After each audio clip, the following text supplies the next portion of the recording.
Warning: our YouTube channel and its videos may contain scenes, language, and content that may not be appropriate for all audiences. These videos include surveillance footage, undercover pursuit of suspects, actual police and rescue operations, and fearless confrontations. If you do not approve of the content, please do not watch our videos. If you wish to continue, we strongly advise that you proceed with caution. Viewers' discretion is advised. Isang guro sa Lingayen, Pangasinan, patay dahil sa utang at bawal na pag-ibig. Detalye, alamin sa Crime Desk. Nagbabalik po ang Kilos Pronto. Buhay po naging kapalit ng maging masalimuot po ang takbo ng buhay ng isang public school teacher dyan po sa lalawigan ng Pangasinan. Pinagbabalik kasi siya sa loob mismo ho ng kanyang puntahanan. Pero ano nga ba ho ang motibo sa pagpaslang sa kanya? Yan pong inimbestigahan ng Kilos Pronto Crime Desk.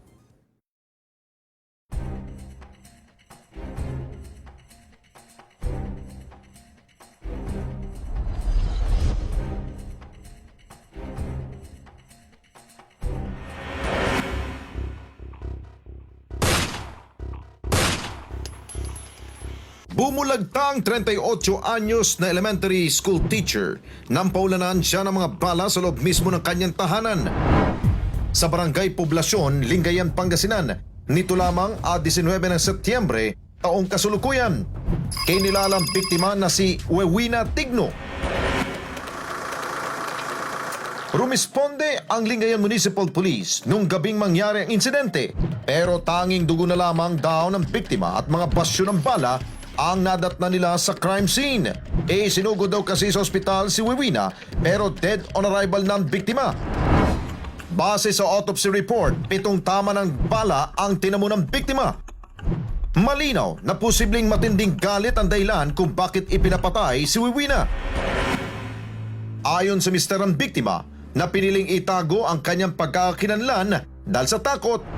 Pasado alas 8 ng gabi, nasa kusina raw siya noon habang abala naman ang kanyang misis sa pag-aaral sa sala. Ilang minuto lamang ang lumipas, sunod-sunod na putok na ng baril ang kanyang narinig. Nakita ko yung asawa ko, nakahandusay na, niyakap ko ng asawa ko. Sabi ko, asawa, bakit ka binaril? Anong kasalanan mo?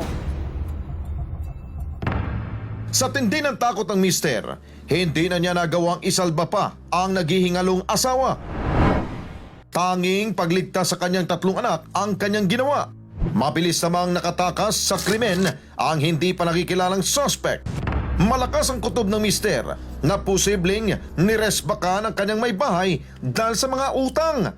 Pero walang ideyang pamilya kung sino sa mga pinagkautangan ng biktima ang posibleng salarin. Ang pagkakaalam ko dyan sa pagkamatay niya, yung utang niya. Kasi puro utang yan. Ang laging sinasabi sa akin, utang ko lahat ng mga balahibo ko.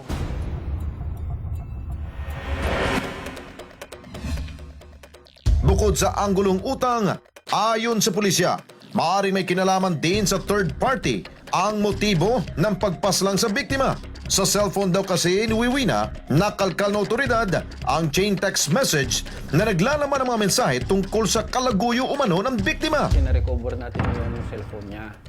So may lumalabas doon na may nagte-text sa kanya ng mga messages. So tinitingnan natin na meron nga siyang ka-textmate. Meron din itong kaibigan o teacher niya, karoon sila ng tampuhan. Tinitreat niya yung isa na boat na isasabihin ko sa mister mo na may lalaki ka. Ang tinutukoy na nakalitang co-teacher ni Wewina, itatago natin sa pangalang Jenna.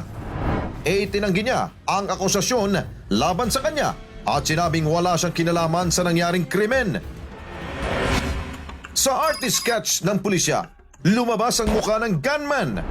Patuloy pa rin ang investigasyon ng Lingayen PNP para mabigyang muka ang mastermind sa pagpatay kay Wewina.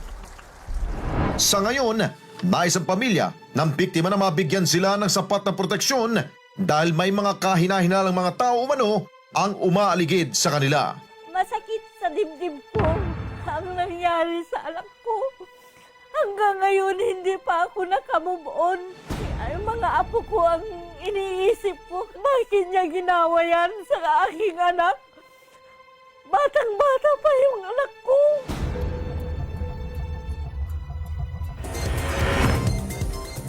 Kung sino po ang may alam tungkol po sa kasong ito, lalong-lalo na pinakita na ho namin sa inyo ang artist sketch po ng suspect, yung pong bumaril.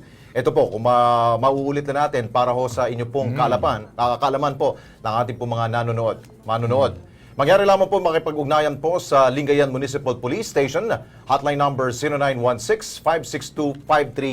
0916-562-5353. Okay naman, pwede ho kayo magpadala ho ng inyo pong mga mensahe sa aming pong Facebook page na www.facebook.com/kilospronto. Tulungan po natin ang pamilya Tigno.